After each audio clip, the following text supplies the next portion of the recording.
Hello guys, तो आज हम पढ़ने वाले हैं टॉप इम्पोर्टेंट 25 युद्धों के बारे में जो आपकी एसएससी एग्जाम के लिए भी बहुत ज़्यादा इम्पोर्टेंट रहने वाले हैं। इस वीडियो में हम इन सभी युद्धों के इम्पोर्टेंट फैक्ट्स के बारे में जानेंगे जिनसे एग्जाम में अक्सर क्वेश्चंस पूछे जाते हैं। तो चलिए अब हम वीडियो शुरू करते हैं। पहला युद्ध है पोरस का युद्ध। यह युद्ध सिकंदर और पोरस के मध्य 326 ईस्वी पूर्व में लड़ा गया था और इस युद्ध में सिकंदर विजय रहा था। यह युद्ध झेलम नदी के पास लड़ा गया। सिकंदर भारत पर आक्रमण करने वाला पहला विदेशी था और युद्ध को जीतने के बाद सिकंदर जब बाहर से लौट रहा था तब उसने अपने साम्राज्य को अपने सेनापति सेल्यूकस निकेटर को सौंप दिया था। सेल्यूकस निकेटर वही है जिसने अपनी पुत्री का विवाह चंद्रगुप्त मौर्य के साथ किया था और विवाह के साथ में ही दहेज के रूप में उसने अपना राज्य भी चंद्रगुप्त मौर्य को दिया था। दूसरा युद्ध है कलिंग का युद्ध। कलिंग का युद्ध 261 ईस्वी पूर्व में लड़ा गया। कलिंग वर्तमान में उड़ीसा में है। कलिंग का युद्ध 261 ईस्वी पूर्व में सम्राट अशोक और नंदराज के मध्य लड़ा गया। इस युद्ध में अशोक विजय रहा, लेकिन इस युद्ध में बहुत ज्यादा रक्तपात हुआ था और कलिंग के युद्ध में जब अशोक ने इस नरसंहार को देखा तो अशोक का हृदय परिवर्तन हो गया और उसने अपने जीवन में कभी भी फिर से युद्ध नहीं करने का निश्चय किया था। कलिंग के युद्ध के बाद उपगुप्त नामक बौद्ध भिक्षु से ही बौद्ध धर्म की शिक्षा अशोक ने प्राप्त की थी। इसके साथ ही कलिंग विजय का वर्णन अशोक के 13वें शिलालेख से हमें प्राप्त होता है। तीसरा युद्ध है रावर का युद्ध। रावर प्रेजेंट टाइम में हमें सिंध पाकिस्तान में देखने को मिलता है। रावर का युद्ध 1712 में मोहम्मद बिन कासिम वर्सेस दाहिर सेन के बीच में हुआ था। इस युद्ध में मोहम्मद बिन कासिम विजय रहा। यह भारत पर प्रथम सफल मुस्लिम आक्रमण था और कासिम ही वह व्यक्ति था जिसने भारत में पहली बार जजिया कर लगाया था। पहले हम जान लेते हैं कि यह जजिया कर क्या था। जजिया कर एक धार्मिक कर था जिसे सबसे पहले मोहम्मद बिन कासिम ने लागू किया था और ब्राह्मणों पर जजिया कर लगाने वाला पहला शासक फिरोज शाह तुगलक था। इसके बाद इसको समाप्त अकबर ने किया और इसके बाद इसे पुनः प्रारंभ औरंगजेब ने कर दिया था और इसे पुनः समाप्त मोहम्मद शाह रंगीला ने किया था। तो ये था जजिया कर। अब हम पढ़ने वाले हैं फोर्थ युद्ध के बारे में जो कि बहुत ज्यादा इम्पोर्टेंट है। चौथा युद्ध है सोमनाथ मंदिर पर आक्रमण जो कि 1025 में हुआ था। सोमनाथ मंदिर प्रेजेंट टाइम में गुजरात में है। यह युद्ध मोहम्मद गजनवी और भीमदेव फर्स्ट के बीच में लड़ा गया था। इस युद्ध में मोहम्मद गजनवी विजय रहा। गाइस, गजनवी ने भारत पर कुल 17 बार आक्रमण किया था जिसमें सबसे इम्पोर्टेंट सोमनाथ के मंदिर पर जो आक्रमण हुआ था वही था, क्योंकि सोमनाथ मंदिर से ही मोहम्मद गजनवी 20 लाख दिनार संपदा लूटकर अपने साथ ले गया था। पांचवा युद्ध है तराइन का प्रथम युद्ध। तराइन का युद्ध हरियाणा में लड़ा गया और यह 1191 ईस्वी में लड़ा गया। तराइन का प्रथम युद्ध मोहम्मद गौरी और पृथ्वीराज तृतीय के बीच में हुआ था।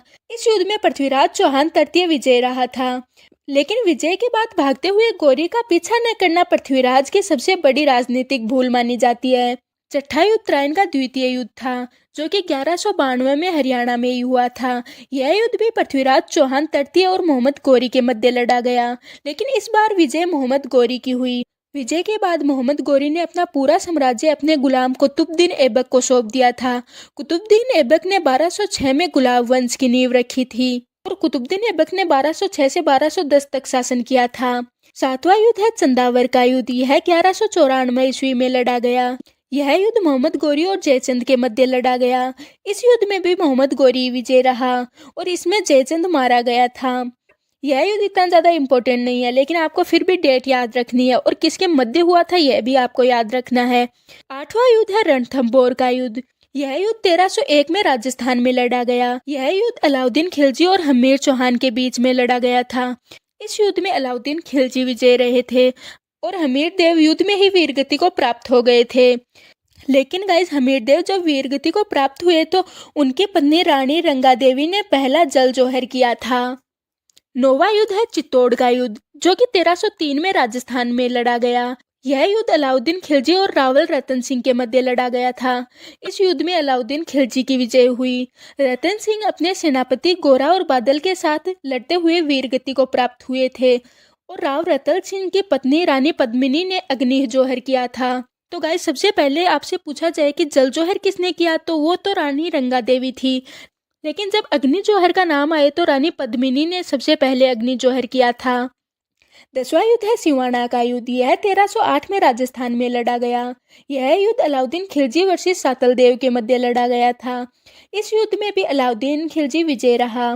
यह युद्ध इतना ज़्यादा इम्पोर्टेंट नहीं है, लेकिन फिर भी आपको डेट याद रखनी चाहिए कि यह युद्ध कब हुआ था और यह किसके मध्य हुआ था। 11वां युद्ध है जालोर का युद्ध, जो कि 1311 ईस्वी में हुआ था। यह युद्ध राजस्थान में लड़ा गया। यह युद्ध अलाउद्दीन खिलजी और कानड़ देव के मध्य लड़ा गया था। इस युद्ध में भी अलाउद्दीन खिलजी विजयी रहा था। 12वां युद्ध है पानीपत का फर्स्ट युद्ध, जो कि 1526 में हरियाणा में लड़ा गया। यह युद्ध बाबर और इब्राहिम लोदी के मध्य लड़ा गया। इस युद्ध में बाबर विजय रहा और इब्राहिम लोदी युद्ध लड़ते हुए ही मारा गया। यह युद्ध गाइस बहुत ज़्यादा इम्पोर्टेंट है क्योंकि इसी युद्ध के बाद भारत में मुगल वंश की स्थापना हुई थी।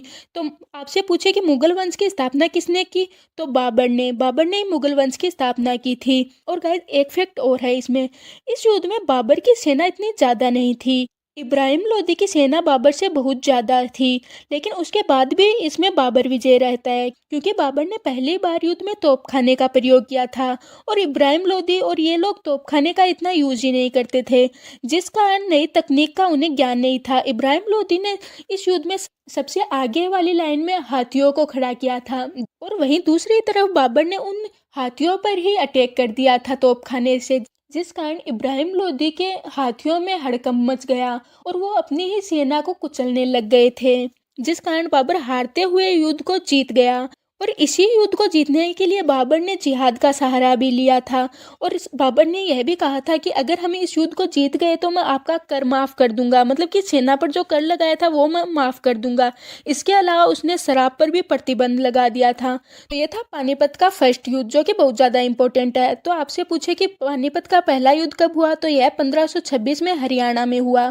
किसके मध्य, बाबर और इब्राहिम लोदी के मध्य। इसमें विजय रहा बाबर और इस युद्ध में बाबर ने सबसे पहले तोपखाने का प्रयोग किया था। 13वां युद्ध है खानवा का युद्ध। यह युद्ध 17 मार्च 1527 को राजस्थान में लड़ा गया। यह युद्ध बाबर और महाराणा सांगा के मध्य लड़ा गया था। इस युद्ध का कनेक्शन थोड़ा थोड़ा पानीपत के फर्स्ट युद्ध से है, क्योंकि कहा जाता है कि जब बाबर पानीपत का फर्स्ट युद्ध लड़ रहा था तब बाबर ने महाराणा सांगा को हेल्प करने के लिए बोला था। तब महाराणा सांगा ने एक बार तो हेल्प करने के लिए हाँ कर दी, लेकिन जब उसने अपने सेनापतियों से इनसे सबसे पूछा तब सबने मना कर दिया। तो महाराणा सांगा ने फिर बाबर की हेल्प नहीं की, जिस कारण बाबर उससे गुस्सा हो गया था और इसी का बदला वो महाराणा सांगा से लेना चाहता था। और एक रीजन इसका और भी बताया जाता है कि महाराणा सांगा यह तो चाहते थे कि बाबर आए और इब्राहिम लोदी को मार के वहां से चला जाए, लेकिन वो ये नहीं चाहता था कि बाबर आकर यहीं पर बसे और बाबर अब यहाँ पर ही रुकना चाहता था, मतलब कि भारत में ही बाबर अब रुकना चाहता था, यहीं पर राज करना चाहता था। और इसी का विरोध महाराणा सांगा ने किया। अब रीजन जो भी हो, लेकिन इन दोनों के मध्य खानवा का युद्ध लड़ा गया और इस युद्ध में विजय बाबर की हुई। अब अगला युद्ध था चंदेरी का युद्ध। चंदेरी का युद्ध 1528 ईस्वी में मध्य प्रदेश में लड़ा गया। यह युद्ध बाबर और मदेनी राय के मध्य लड़ा गया। इस युद्ध में भी बाबर ही विजय रहा। हमारा 15वां युद्ध है घाघरा का युद्ध। यह युद्ध 1529 ईस्वी में उत्तर प्रदेश में लड़ा गया। यह युद्ध बाबर और मोहम्मद लोदी के मध्य लड़ा गया। इस युद्ध में बाबर विजय रहा। यह युद्ध बाबर के द्वारा लड़ा गया आखिरी युद्ध था, क्योंकि इसके बाद बाबर की मृत्यु हो गई। लेकिन एक बात और है कि 1528 में बाबर के सेनापति मीर बाकी ने अयोध्या, मतलब उत्तर प्रदेश में जो अयोध्या है वहां पर राम मंदिर को तुड़वाकर बाबरी मस्जिद का निर्माण करवाया था। जिसके बाद 2019 में सर्वोच्च न्यायालय के प्रमुख न्यायाधीश रंजन गोगोई की अध्यक्षता वाली 5 सदस्यीय कमेटी ने राम मंदिर की तरफ ही फैसला सुनाया था और 22 जनवरी 2024 को मोदी ने राम मंदिर का उद्घाटन किया। अब आपसे राम मंदिर के वास्तुकार पूछ ले तो वास्तुकार थे चंद्रकांत मौली। हमारा 16वां युद्ध है चौसा का युद्ध। यह 1539 में बिहार में लड़ा गया। यह युद्ध हुमायूं और शेरशाह सूरी के मध्य लड़ा गया। इस युद्ध में शेरशाह सूरी विजय रहा और विजय के बाद ही शेरशाह सूरी ने बादशाह की उपाधि धारण की थी। 17वां युद्ध है भीलग्राम का युद्ध। इस युद्ध को कन्नौज के युद्ध के नाम से भी जाना जाता है। यह युद्ध 1540 में उत्तर प्रदेश में लड़ा गया था। यह युद्ध भी हुमायूं और शेरशाह सूरी के मध्य ही लड़ा गया। इस युद्ध में भी शेरशाह सूरी विजय रहा और इसके चलते ही हुमायूं 1540 से 1555 ईस्वी तक घुमक्कड़ जीवन यापन करता है। हमारा 18वां युद्ध है गिरी सुमेन का युद्ध। यह 1544 को राजस्थान में लड़ा गया। यह युद्ध शेरशाह सूरी और राव मालदेव के सेनापति चेता और कुंभा के मध्य लड़ा गया था। यह युद्ध बहुत ज्यादा इम्पोर्टेंट है। इस युद्ध में शेरशाह सूरी की विजय हुई थी, लेकिन एक टाइम ऐसा आ गया था जहां पर चेता और कुंभा इस युद्ध को जीत सकते थे, लेकिन मालदेव को यह गलतफहमी हो गई थी कि चेता और कुंभा शेरशाह सूरी से मिले हुए हैं, जिस कारण वह युद्ध के दौरान ही युद्ध छोड़कर भागने लग गया था। लेकिन चेता और कुंभा को पता चलने के बाद भी वह युद्ध लड़ते रहे और बहुत ही बहादुरी से उन्होंने शेरशाह सूरी का सामना किया। और अगर मालदेव इस युद्ध के बीच से नहीं जाते तो शेरशाह सूरी इस युद्ध को नहीं जीत पाता, जिस कारण विजय के बाद शेरशाह सूरी ने यह भी कहा कि मैं एक मुट्ठी भर बाजरे के लिए पूरी हिंदुस्तान की बादशाहत को खो देता। तो अगला हमारा युद्ध है सरहिंद का युद्ध। यह 1555 में सिंध में लड़ा गया था। यह युद्ध हुमायूं और सिकंदर सूरी के मध्य लड़ा गया। इस युद्ध में हुमायूं विजय रहा और इसी युद्ध में विजय के बाद हुमायूं ने पुनः दिल्ली व आगरा पर अपना अधिकार कर लिया। 20वां युद्ध है पानीपत का सेकंड युद्ध। यह युद्ध 1556 में हरियाणा में लड़ा गया। यह युद्ध हेमू विक्रमादित्य और बेरम खां के मध्य लड़ा गया। मतलब कि बेरम खां अकबर के सेनापति थे, क्योंकि उस समय अकबर की एज बहुत कम थी, जिस कारण बेरम खां अकबर की तरफ से युद्ध लड़ रहे थे। इस युद्ध में विजय बेरम खां की हुई और हेमू ने भी बहुत ही बहादुरी से इस युद्ध को लड़ा था। इस 1556 से 1560 तक बेरम खां के संरक्षण में ही अकबर ने युद्ध लड़े थे।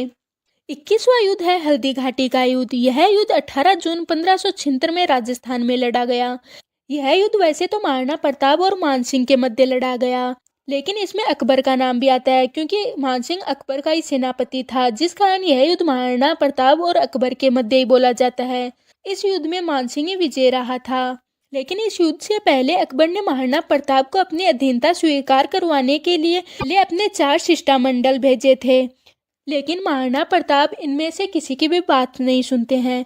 इनमें से पहला था जलाल खां, दूसरा था मानसिंह, तीसरा था भगवंत दास और चौथा था टोडरमल। इन चारों लोगों को अकबर ने एक एक करके महाराणा प्रताप से अधीनता स्वीकार करने के लिए मनाने के लिए उनको भेजा था कि आप उनको जाओ और समझाओ महाराणा प्रताप को कि वो हमारी अधीनता स्वीकार कर लें, लेकिन महाराणा प्रताप ने कभी भी अकबर की अधीनता को स्वीकार नहीं किया था। 22वां युद्ध है जाजाऊ का युद्ध। यह 1707 में उत्तर प्रदेश में लड़ा गया। यह युद्ध मुहज्जम और आजम के मध्य लड़ा गया। इस युद्ध में मुहज्जम विजय रहे। 23वां युद्ध है प्लासी का युद्ध। यह 1757 में बंगाल में हुआ। यह युद्ध बंगाल के नवाब सिराजुद्दौला और रॉबर्ट क्लाइव के मध्य लड़ा गया। इस युद्ध में विजय रॉबर्ट क्लाइव की हुई थी, लेकिन यह युद्ध चीटिंग के द्वारा जीता गया था। इस युद्ध में रॉबर्ट क्लाइव ने नवाब के सेनापति मीर जाफर को अपनी तरफ कर लिया था और नवाब के सेनापति मीर जाफर के विश्वासघात के कारण ही रॉबर्ट क्लाइव जीते थे। मतलब नवाब की सेना की 3 टुकड़ियां थी, जिनमें से बीच में थे मीर जाफर, जिन्होंने युद्ध ही नहीं लड़ा, और जब लड़ा भी तो वो रॉबर्ट क्लाइव की तरफ से लड़ा, जिस कारण सिराजुद्दौला इस युद्ध को हार गए और इसके बाद मीर जाफर बंगाल के नए शासक बने थे और रॉबर्ट क्लाइव अंग्रेज बंगाल के प्रथम गवर्नर बने थे। 24वां युद्ध है पानीपत का तृतीय युद्ध। यह 14 जनवरी 1761 में लड़ा गया। यह युद्ध अहमद शाह अब्दाली और महाराणा पेशवा बाजीराव के मध्य लड़ा गया। इस युद्ध में अहमद शाह अब्दाली विजय रहा। 25वां युद्ध है बक्सर का युद्ध। यह युद्ध 1764 में बिहार में लड़ा गया। यह युद्ध हेक्टर मुनरो, जो कि एक अंग्रेज था, उसके और मीर कासिम के मध्य लड़ा गया था। इस युद्ध में हेक्टर मुनरो विजय रहे थे। ये थे टॉप 25 इम्पोर्टेंट युद्ध, जो कि आपके एग्जाम के लिए बहुत ज़्यादा इम्पोर्टेंट रहने वाले हैं। तो आज की हमारी वीडियो यहीं तक की थी। आई होप कि आज की हमारी वीडियो आपको पसंद आई होगी। अब हम मिलते हैं किसी और वीडियो के साथ।